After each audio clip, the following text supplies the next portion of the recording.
ಬೊಂಬಾಟ್ ಅಡುಗೆಗೆ ಸ್ವಾಗತ. ಇವತ್ತು ನಾವು ಮಾಡ್ತಾ ಇರೋದು ಬಿರಿಯಾನಿ. ಅಂಗಡಿಯವನೇ ಹೇಳ್ಬೇಕು, ಬೊಂಬಾಟ್ ಬಿರಿಯಾನಿ ಮಾಡಿದ್ಯಾ ಗುರು ಅಂತ. ಆ ಥರ ಒಂದು ಮಟನ್ ಬಿರಿಯಾನಿ, ಮಟನ್ ದೊಣ್ಣೆ ಬಿರಿಯಾನಿ. ಬನ್ನಿ ಮಾಡೋದು ಹೇಗೆ ಅಂತ ನೋಡೋಣ. ಒಂದು ಪ್ಯಾನ್ಗೆ 4-5 ಟೀ ಸ್ಪೂನಷ್ಟು ಎಣ್ಣೆ ಹಾಕೊಳ್ಳೋಣ. ಒಂದು ಮೀಡಿಯಮ್ ಸೈಜ್ ಬೆಳ್ಳುಳ್ಳಿ ಸುಲ್ಕೊಂಡು ಇಟ್ಕೊಂಡಿದ್ದೆ, ಅದನ್ನು ಹಾಕ್ಕೊತಾ ಇದ್ದೀನಿ. 1.5 ಇಂಚಷ್ಟು ಶುಂಠಿ, 3 ಏಲಕ್ಕಿ, 3 ಲವಂಗ, 1 ಚಿಕ್ಕ ಪೀಸ್ ಚಕ್ಕೆ, 2 ಪಲಾವ್ ಎಲೆ, ಅರ್ಧ ಟೀ ಸ್ಪೂನಷ್ಟು ಕರಿಮೆಣಸು, 4-5 ಹಸಿಮೆಣಸಿನ್ಕಾಯಿ. ಇದು ನಿಮಗೆ ಖಾರ ಜಾಸ್ತಿ ಬೇಕಿದ್ದರೆ ಇನ್ನೊಂದು 4 ಸೇರಿಸ್ಕೋಬೋದು. ನಾನಿಲ್ಲಿ ಯೂಸ್ ಮಾಡ್ತಾ ಇರೋದು ಚಿಕ್ಕಬಳ್ಳಾಪುರದ್ದು ಮೆಣಸಿನ್ಕಾಯಿ. ಅದು ಸ್ವಲ್ಪ ಖಾರ ಜಾಸ್ತಿ ಇರುತ್ತೆ, ಅದಕ್ಕೆ ನಾನು 4 ಹಾಕಿರೋದು. 1 ಟೀ ಸ್ಪೂನಷ್ಟು ಕಸೂರಿ ಮೇಥಿ, 3 ಮೀಡಿಯಮ್ ಸೈಜ್ ಈರುಳ್ಳಿ ಸಣ್ಣದಾಗಿ ಹೆಚ್ಚಿಟ್ಕೊಂಡಿದ್ದೀನಿ, ಅದನ್ನು ಹಾಕ್ತಾಯಿದ್ದೀನಿ.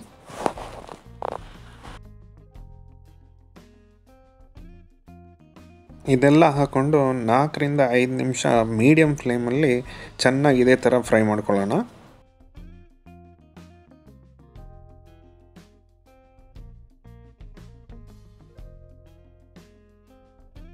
ಇವಾಗ 5 ನಿಮಿಷ ಫ್ರೈ ಮಾಡ್ಕೊಂಡಿದ್ದೀನಿ ಇದನ್ನು. ಇದಕ್ಕೆ 1 ದೊಡ್ಡ ಸೈಜ್ ಟೊಮ್ಯಾಟೊ ಹಾಕೋತಾ ಇದ್ದೀನಿ, ಸಣ್ಣದಾಗಿ ಹೆಚ್ಕೊಂಡಿರೋದು.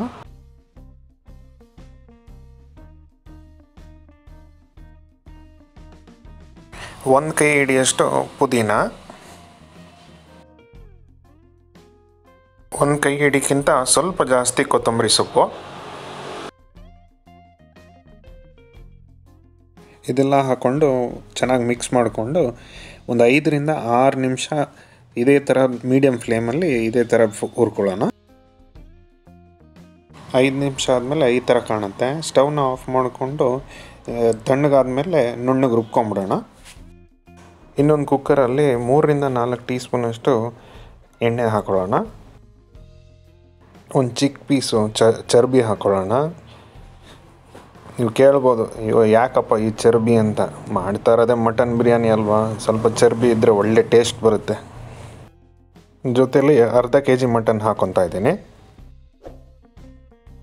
ಅರ್ಧ ಟೀ ಸ್ಪೂನಷ್ಟು ಅರಿಶಿನದ ಪುಡಿ ಹಾಕ್ಕೊಂಡು ಒಂದು 5 ನಿಮಿಷ ಇದೇ ಥರ ಮಿಕ್ಸ್ ಮಾಡ್ಕೊಂಡು ಫ್ರೈ ಮಾಡ್ಕೊಳ್ಳೋಣ.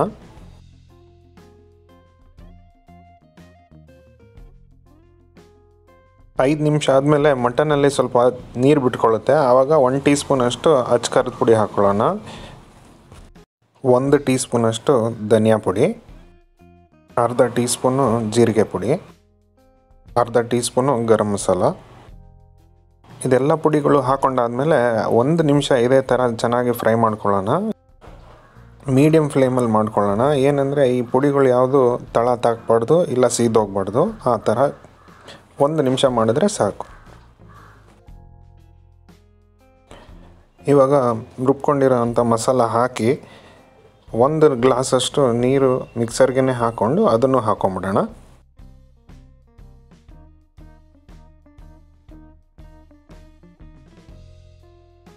ರುಚಿಗೆ ತಕ್ಕಷ್ಟು ಉಪ್ಪು. ಚೆನ್ನಾಗಿ ಒಂದ್ಸಲ ಮಿಕ್ಸ್ ಮಾಡಿಕೊಂಡು 4-5 ವಿಸಿಲ್ ತೆಗೆದುಬಿಡೋಣ. ಮಟನ್ ಏನಾದರೂ ಬಲ್ತಿದ್ರೆ ನೀವು 4-5 ವಿಸಿಲ್ ಆದಮೇಲೆ ಒಂದ್ಸಲ ತೆಗೆದುಬಿಟ್ಟು ನೋಡಿ, ನಿಮ್ಗೆ ಇನ್ನೂ ವಿಸಿಲ್ ಬೇಕಂದರೆ ಇನ್ನೂ ಹಾಕೋಬೋದು. ಇವಾಗ ಒಂದು 5 ವಿಸಿಲ್ ಹಾಕಿ ಪ್ರೆಷರ್ ಇಳಿದಿದೆ. ಇವಾಗ ಓಪನ್ ಮಾಡ್ಕೊತಾ ಇದ್ದೀನಿ. ಇವಾಗ ನಾವೇನು ಮಾಡೋದು ಅಂದರೆ ಈ ಮಟನ್ನ ಸಪ್ರೇಟಾಗಿ ಎತ್ತಿಟ್ಕೊಳ್ಳೋಣ. ಈ ಶೇರ್ವ ಏನಿದೆ ಅದನ್ನು ಸಪ್ರೇಟಾಗಿ ಎತ್ತಿಟ್ಕೊಳ್ಳೋಣ. ಇದು ಮಾಡೋ ಉದ್ದೇಶ ಏನಂದರೆ ಈ ರೈಸ್ಗೆ ನಮಗೆ ಎಷ್ಟು ನೀರು ಬೇಕಾಗ್ಬೋದು ಅಂತ ಒಂದು ಅಂದಾಜು ಬರೋಕ್ಕೆ. ನೀವು ಯಾವ ಗ್ಲಾಸಲ್ಲಿ ಅಕ್ಕಿ ತೊಗೊಂಡಿರ್ತೀರೋ ಅದೇ ಗ್ಲಾಸಲ್ಲಿ ಅಳತೆ ತೊಗೊಳ್ಳಿ. ಆವಾಗ ನಿಮಗೆ ನೀರಿನ ಅಳತೆ ಕರೆಕ್ಟಾಗಿ ಸಿಗೋಕ್ಕೆ ಸುಲಭ ಆಗುತ್ತೆ.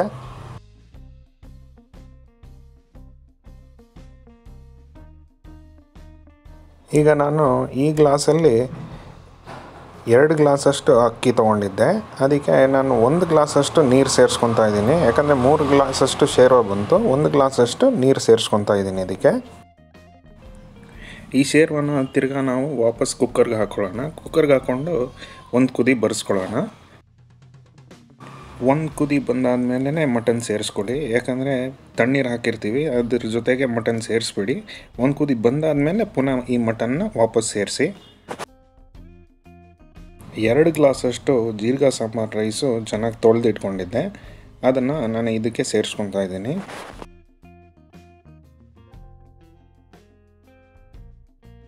ಒಂದ್ಸಲಿ ಚೆನ್ನಾಗಿ ಮಿಕ್ಸ್ ಮಾಡಿಕೊಂಡು ಇವಾಗಲೇ ಒಂದ್ಸಲಿ ಉಪ್ಪು ಖಾರ ಎಲ್ಲ ಬೇಕಂದರೆ ನೀವು ಚೆಕ್ ಮಾಡ್ಕೋಬೋದು. ನಿಮ್ಮ ಉಪ್ಪು ಕಮ್ಮಿ ಅನಿಸಿದ್ರೆ ಉಪ್ಪು ಹಾಕ್ಕೋಬೋದು, ಇಲ್ಲ ಖಾರ ಕಮ್ಮಿ ಅನಿಸಿದ್ರೆ ಸ್ವಲ್ಪ ಅಚ್ಚ ಖಾರದ ಪುಡಿ ಹಾಕ್ಕೋಬೋದು. ಸ್ವಲ್ಪ ಉಪ್ಪು ಕಮ್ಮಿ ಆಗಿದೆ, ಹಾಕ್ಕೊತಾ ಇದ್ದೀನಿ. 2 ಟೀ ಸ್ಪೂನಷ್ಟು ತುಪ್ಪ ಹಾಕೊಳ್ಳೋಣ.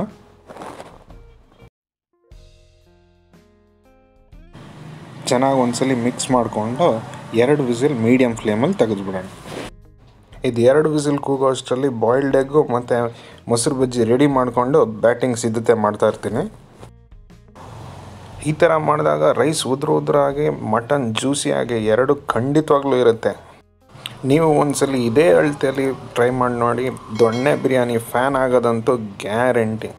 Until next time, Bombatt Aduge signing off. See you in another great video. Bye bye.